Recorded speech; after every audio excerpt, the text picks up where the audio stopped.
control. It may impact all of the cleaning processes.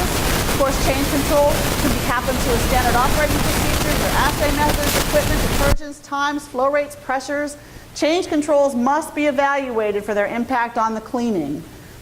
Any change to items determined during PQ as impacting to the cleaning process must be evaluated and ultimately approved. Do most of you have your change controls evaluated by your validation department, or at least your QA validation people? Yes? So one slide, we let the author or the owner decide if it needs a validation impact. Okay, so if the author or the owner is qualified to decide if it has a validation impact, then why do you need a validation department? Right? So it's much more robust to have all those change controls just go to the validation department and let the validation department decide if there was an impact or not. A failure example, an SOP was revised to remove the requirement for whatever it was redacted after use prior to cleaning if inactivation time and temperature requirements were met during the inactivation process. These new cleaning procedures were not validated to establish the impact of the changes on the cleaning process.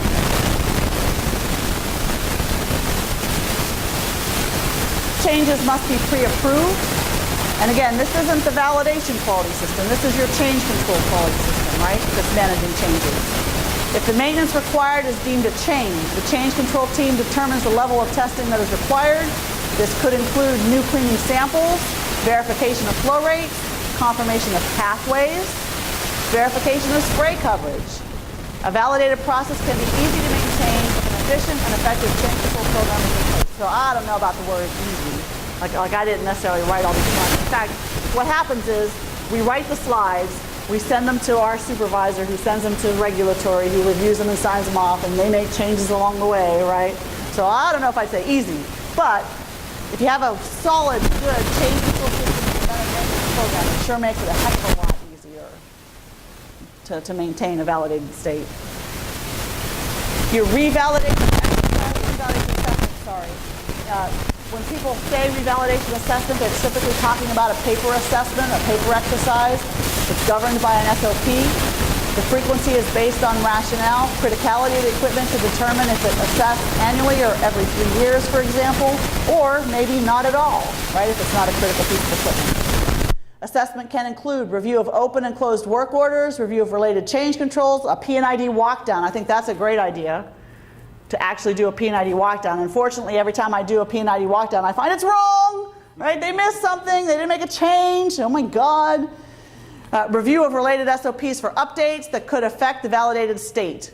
Assessments help provide reassurance. Right, again, what are you trying to prove with this? You're trying to say, see, my quality systems are robust, I'm staying in a qualified, validated state. Right? I trust my cleaning. I trust that my cleaning is going to work because my quality systems work. This is different than revalidation where I go out and resample. This is the assessment. But again, Lonza, Genentech, both of them have completely gotten away from the paper assessment. They do cleaning monitoring, but they do not do this paper chase cleaning assessment, revalidation assessment. So the key learning from this presentation, again, let's go back to the first slide I showed you. The cleaning program life cycle, you go from, so you start in design, right? Go through development, commissioning, validation, and then you're in operations and maintenance, but you might end up back in design when you do a change control and back through the life cycle approach.